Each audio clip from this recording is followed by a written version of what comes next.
பிரித்தானியாவின் மான்செஸ்டர் விமான நிலையத்தில் ஜெட்2 விமான நிறுவனத்திற்கு சொந்தமான விமானத்திலிருந்து விழுந்த ஊழியர் ஒருவர் படுகாயம் அடைந்த நிலையில் உயிர் தப்பியுள்ள சம்பவம் பெரும் பரபரப்பை ஏற்படுத்தியுள்ளது.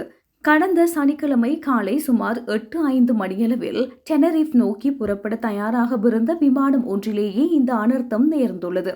குறித்த விமானத்தில் பணியாற்றிய சுமார் 60 வயது மதிக்கத்தக்க விமான பொறியியலாளர் ஒருவர் விமானத்தின் பின்பக்க கதவு ஊடாக சுமார் 35 அடி உயரத்திலிருந்து தார் வீதியில் விழுந்து படுகாயம் அடைந்துள்ளார். சம்பவம் குறித்து வெளியாகியுள்ள தகவல்களின்படி விமானத்தின் இடது பக்கத்தில் படிக்கட்டுகள் வைக்கப்பட்டிருப்பதாக அந்த பொறியியலாளருக்கு அறிவிக்கப்பட்டிருந்தது. எனினும் அவர் தவறுதலாக மறுபக்க கதவை திறந்தபோது அங்கு படிக்கட்டுகள் இருந்திருக்கவில்லை. நிலைமையை உணர்ந்து அவர் கதவை பிடிக்க முயன்ற போதிலும் பலத்த காற்று வீசியதன் காரணமாக அவர் நிலை தடுமாறி கீழே விழுந்துள்ளார்.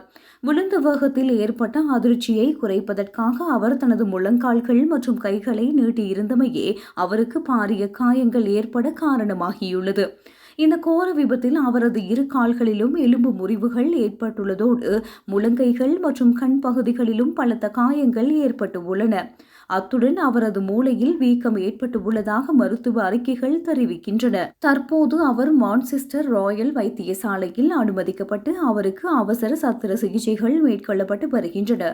35 அடி உயரத்திலிருந்து விழுந்த நிலையிலும் அவர் உயிர் பிழைத்திருப்பதை ஒரு அதிசயம் என அவரது சக ஊழியர்கள் தெரிவித்துள்ளனர்.